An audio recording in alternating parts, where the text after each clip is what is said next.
तो कहानी शुरू होती है आनंद से, जो कि चैप्टर 1 में केजीएफ की पूरी स्टोरी सुना रहे होते हैं। यहाँ पर अब आनंद को हार्ट अटैक आ चुका होता है और हॉस्पिटल में उनसे मिलने के लिए उनका बेटा विजेंद्र आता है। और अब क्योंकि ये कहानी सिर्फ आधी ही कंप्लीट हुई है और हर कोई इस कहानी को पूरा जानना चाहता है, तो उस जर्नलिस्ट के कहने पर विजेंद्र आगे की कहानी को कंप्लीट करने के लिए आनंद के ऑफिस में जाता है। यहाँ पर बहुत ढूंढने के बाद उन्हें केजीएफ चैप्टर 2 की स्टोरी मिल जाती है और सीन एक बार फिर से फ्लैशबैक में शिफ्ट हो जाता है, जहाँ पर रॉकी के गरुड़ा को मारने के बाद सभी लोग रॉकी के सपोर्ट में आ गए होते हैं और वो सभी नॉर्मल लोग जो अब तक केजीएफ में काम कर रहे थे, वो लोग गरुड़ा के आदमियों से फाइट करते हैं और फाइनली रॉकी केजीएफ को जीत लेता है। अब यहाँ पर जब बाद में गरुड़ा के सारे पार्टनर्स आते हैं तो उन्हें ऐसा लगता है कि शायद विराट यहाँ पर राज्याभिषेक कर रहा होगा अपना, पर अब यहाँ पर रॉकी उन्हें आकर के बताता है कि विराट को उसने पहले ही मार दिया है और अब केजीएफ का नया ओनर रॉकी है। यहाँ पर एंड्रयू राजेंद्र देसाई के साथ कमल भी होता है, जो कि बहुत ज्यादा उछल रहा होता है, तो रॉकी उसी वक्त उसे वहीं पर शूट कर देता है और इसके बाद सभी लोग बिल्कुल शांत हो जाते हैं।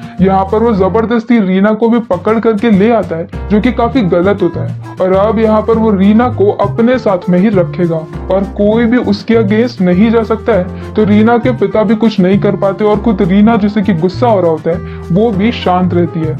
यहाँ पर अब केजीएफ के लोगों की लाइफ पहले से ज्यादा सुधर गई होती है। उन्हें अच्छा खाना मिल रहा होता है, अच्छे कपड़े मिल रहे होते हैं और अच्छा घर भी उनके लिए बनाया जा रहा होता है। तो वो सभी लोग रॉकी को अपना देवता मानते हैं। अब नेक्स्ट सीन में यहाँ पर रॉकी वनराम के पास में जाता है, जहाँ पर वनराम पहले गरुड़ा का बहुत बड़ा वाला राइट हैंड था, पर अब यहाँ पर वनराम को बांध करके रखा गया होता है। रॉकी बोलता है कि वो वजीर को नहीं मार सकता, वरना फिर चीजों को चलाएगा कौन। मतलब कि रॉकी यहाँ पर वनराम को रॉकी के साथ मिलकर के काम करने के लिए बोलता है, जिसके लिए वनराम पहले तो मना कर देता है, पर बाद में जब रॉकी अपने दूसरे आदमियों के पास में जाता है जिन्हें की शूटिंग बिल्कुल भी नहीं आती है, तो फिर वहां पर रॉकी वनराम को बुलाता है और वनराम यहाँ पर बहुत ही अच्छा निशाना लगा लेता है और इसके बाद वो रॉकी की जॉब को भी एक्सेप्ट कर लेता है और ये बोलता है कि उन्हें सिक्योरिटी को पहले से ज्यादा बढ़ाना होगा और वो सभी लोगों को ट्रेनिंग भी देगा। यहाँ पर जब पार्ट 1 में रॉकी मेंटेनेंस रूम में गया था, तब उसने वहां पर कुछ और भी नोटिस किया था और अब उसे पता चलता है कि यहाँ पर पूरे केजीएफ में सिर्फ एक माइन नहीं है, बल्कि पूरी 9 माइन है और इन 9 माइंस को कभी भी खोला नहीं गया, सिर्फ एक से ही काम चलाते रहे, क्योंकि सूर्यवर्धन नहीं चाहते थे कि हर किसी को 9 माइंस के बारे में पता चले। ऐसा पता चलने पर केजीएफ पे खतरा और भी ज्यादा बढ़ जाता और अब यहाँ पर जब ये सारी बातें पार्टनर्स को पता चलती है तो वो और भी ज्यादा शॉक्ड हो जाते हैं और अब तो रॉकी का वट और भी ज्यादा बढ़ जाता है। वो यहाँ पर किसी को भी नहीं मारता है और सबको पहले की तरह बिजनेस करने के लिए बोलता है, क्योंकि उसे पता होता है कि अगर वो हर किसी को मार देगा तो वो बिजनेस किसके साथ करेगा। पर अब यहाँ पर जो 8 नई माइनें ओपन हुई थी, उसके अंदर कोई भी वर्कर जाने से बहुत ज्यादा डर रहा होता है, तो यहाँ पर रॉकी आता है और अब वहाँ पर वो खुद ही माइन के अंदर जाते हैं और काम करने लगता है। ये देख करके बाकी सबको भी मोटिवेशन मिलता है और सभी लोग अंदर चले जाते हैं। यहाँ पर राजेंद्र प्रसाद और एंड्रू ये दोनों ही रॉकी की तरक्की से परेशान हो जाते हैं और वो चाहते हैं कि कैसे भी करके रॉकी को रोक दिया जाए और रॉकी को रोकने का काम रमिका कर सकती है।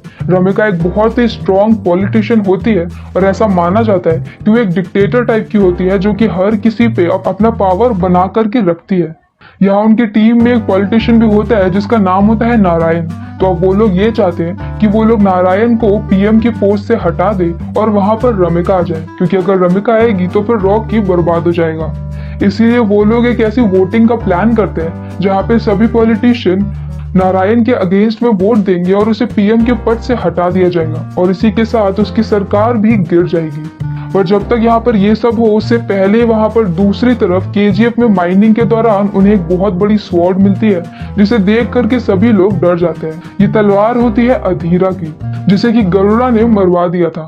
पर अब हम यहाँ पर नेक्स्ट सीन में अधीरा को जिंदा देखते हैं, क्योंकि वो यहाँ पर गरुड़ा के मरने का वेट कर रहा था और अब वो फाइनली अपना केजीएफ लेने के लिए वापस आएगा। अधीरा यहाँ पर अपनी टीम को इकट्ठा करता है और केजीएफ के आउटपोस्ट 1 पर अटैक कर देता है। इस पे वहां पर मौजूद सभी लोग मारे जाते हैं और इसके बाद अधीरा वहां से निकल जाता है। ये उसके लिए बस एक शुरुआत होती है और अब अगर कोई भी केजीएफ से बाहर सोने का ट्रक लेकर के निकलेगा तो अधीरा उसे मार देगा। यहाँ पर जो पार्टनर्स होते हैं वो भी जा करके अधीरा से ही मिल जाते हैं और अब उनका प्लान ये होता है कि कैसे भी करके रॉकी को केजीएफ से बाहर लेकर के आए। इसके लिए वो जानबूझ करके राजेंद्र प्रसाद को शूट कर देते हैं। और अब ये न्यूज सुनने के बाद राजेंद्र प्रसाद की बेटी रीना तुरंत ही केजीएफ से निकल जाती है अपने पिता से मिलने के लिए।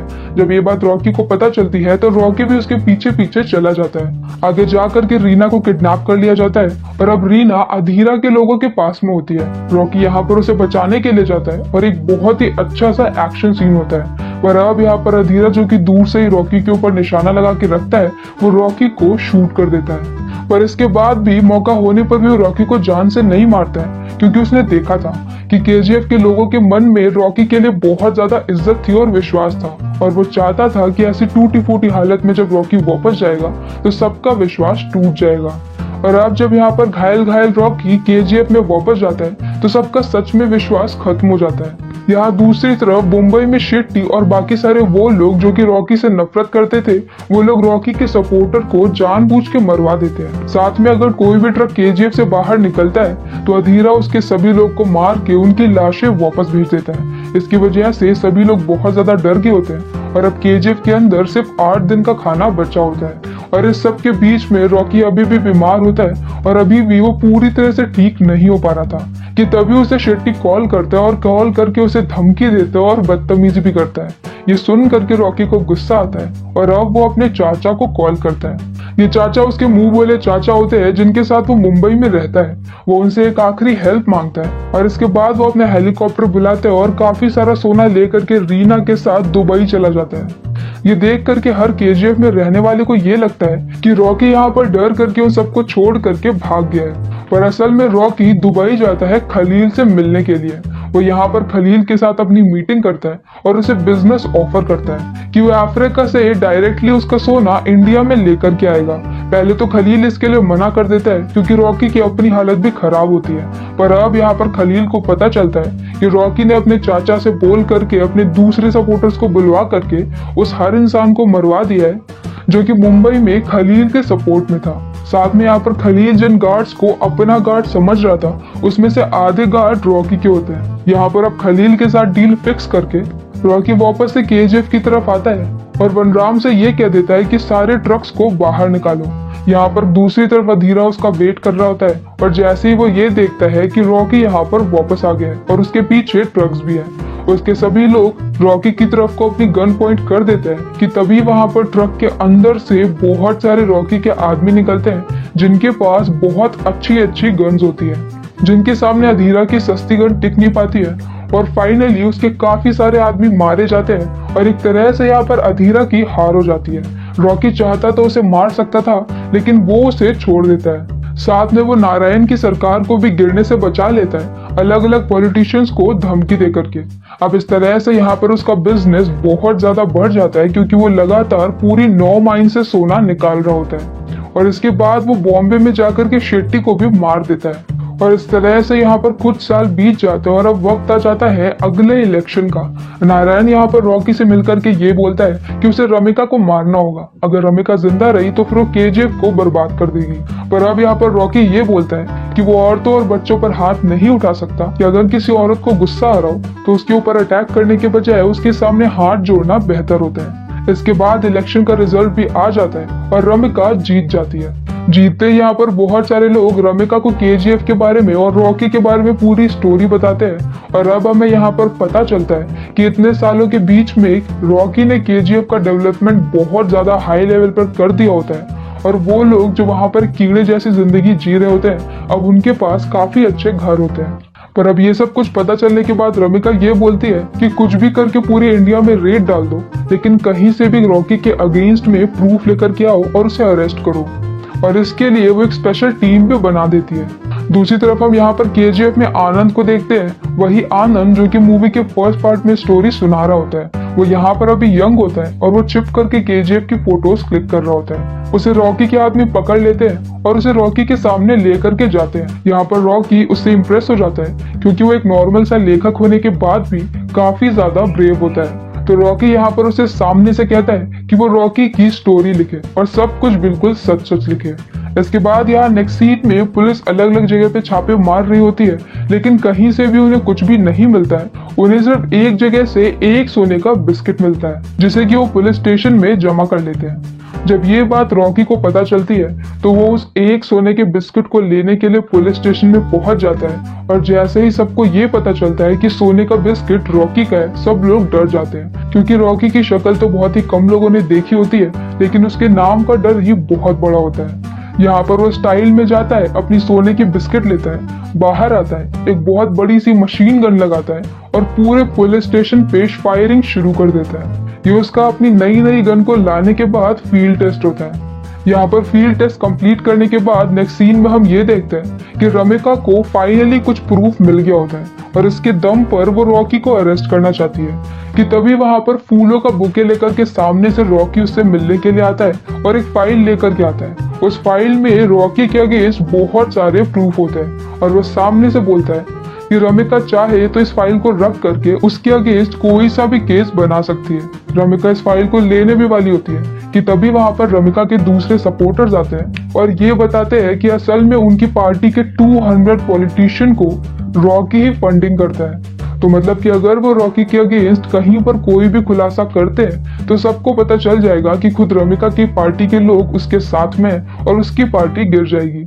अब रमिका यहाँ पर सिवाय धमकी देने के और कुछ भी नहीं कर पाती है और रॉकी वहां से निकल जाता है, पर इसके बाद वो जा करके सभी सोने की डिलीवरी को रोक देता है। और ये बात जब खलील को पता चलती है तो उसे काफी ज्यादा गुस्सा आता है, क्योंकि रॉकी अपनी मनमानी कर रहा होता है। रॉकी के पार्टनर भी यहाँ पर रॉकी से परेशान होकर के अधीरा की हेल्प मांगते हैं, और अब यहाँ पर खलील भी अधीरा के सपोर्ट में होता है। अधीरा जो कि जिंदा था, वो इतने सालों से केजीएफ में काम कर रहे अलग अलग एम्प्लॉयज को पकड़ करके वहां के बारे में इंफॉर्मेशन निकाल रहा होता है, और अब इतने सालों बाद उसके पास केजीएफ का एक मैप होता है। वो बताता है कि अंदर जाने के 2 रास्ते हैं, पर दोनों ही रास्तों पर सिक्योरिटी इतनी ज्यादा है कि जाना मुश्किल है, तो उसे किसी माइन के अंदर से होकर के जाना पड़ेगा और उस माइन के बारे में उसे किसी और से पता करना पड़ेगा। और ये पता करने का काम वो एंड्रयू को देता है, क्योंकि अगर एंड्रयू ने ऐसा नहीं किया तो अधीरा उसे मार देगा। और अब यहाँ पर वो अपनी माँ की बॉडी को वहां से निकलवा लेता है जहाँ पर सालों पहले उन्हें दफन किया गया था, और अब वो उनकी एक अच्छी सी समाधि बनवाता है और वहां पर अपने नशेड़ी पिता को काम पर रख लेता है। उसके पिता जो कि जिंदा थे, वो बहुत ज्यादा नशेड़ी होते और कभी भी अपनी वाइफ का और बच्चे का ख्याल नहीं रखा होता है, इसलिए अब उन्हें बची हुई पूरी उम्र उसकी माँ की समाधि की सफाई करनी होगी। अब ये सब कुछ देख करके फाइनली रीना भी उससे इम्प्रेस हो जाती है और उन दोनों की शादी हो जाती है।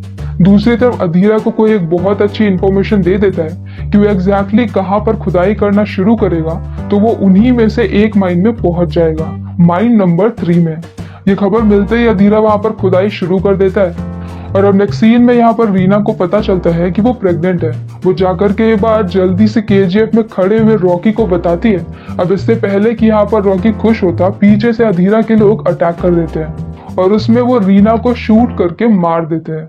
रीना की डेथ से यहाँ पर रॉकी को बहुत बड़ा झटका लगता है, और अब गुस्से में उसके और अधीरा के बीच में एक फाइनल फाइट शुरू होती है जो कि बहुत लंबी और बहुत ही अमेजिंग होती है, जिसमें एंड में रॉकी अपना मेन हथियार हथौड़े को लेता है और उससे अधीरा की बहुत पिटाई करता है। इसके बाद वो अधीरा की गर्दन को तोड़ देता है और उसे जान से मार देता है। पर अब यहाँ पर रॉकी को पता चल गया था कि अधीरा को माइन के बारे में इंफॉर्मेशन बाहर से मिली है, तो वो तुरंत ही अपने लोगों को इकट्ठा करता है और सीधे पहुंच जाता है पार्लियामेंट में। पार्लियामेंट में उस वक्त वहां पर बहुत सारे नेता बैठे होते हैं और वहां पर रमिका स्पीच दे रही होती है। और रमिका का यहाँ पर ये प्लान होता है कि चाहे उसे खुद को भी इस्तीफा देना पड़े, लेकिन फिर भी वो रॉकी के अगेंस्ट वारंट निकाल के रहेगी। पर तभी वहां पर अंदर रॉकी आता है और नारायण को उसके सामने ही शूट करके मार देता है, क्योंकि वो आखिरी आदमी नारायण ही होता है जो कि अधीरा की हेल्प कर रहा था। और फ्रॉम द स्टार्टिंग पीछे से सारी चालें नारायण ही चल रहा होता है, और ये सारा प्लान उसी का होता है कि वो रॉकी को केजीएफ में भेजेंगे, गरुड़ा को मरवा देंगे, रॉकी को मरवा देंगे और केजीएफ को अपने कंट्रोल में ले लेंगे। पर अब यहाँ पर क्योंकि उसने सबके सामने पार्लियामेंट में आकर के एक पॉलिटिशियन को मारा है, तो अब सरकार के पास रॉकी के अगेंस्ट बहुत सारे प्रूफ आ जाते हैं। और अब यहाँ पर रमिका रॉकी के अगेंस्ट डेथ वारंट निकाल देती है। रॉकी को मारने के लिए केजीएफ में बहुत बड़ी फोर्स जाती है, जो कि केजीएफ में रहने वाले सभी लोगों को वहां से बाहर निकाल देते हैं, ताकि वो रॉकी को ढूंढ सके।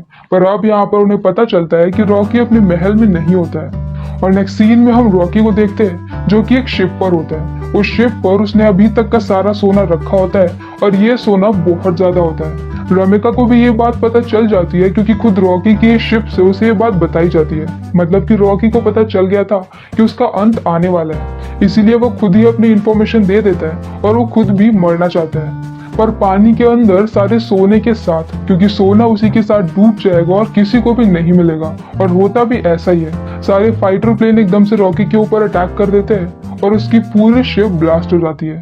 रॉकी और सोना दोनों पानी के अंदर चले जाते हैं और दोबारा कभी भी किसी को भी नहीं मिलते हैं।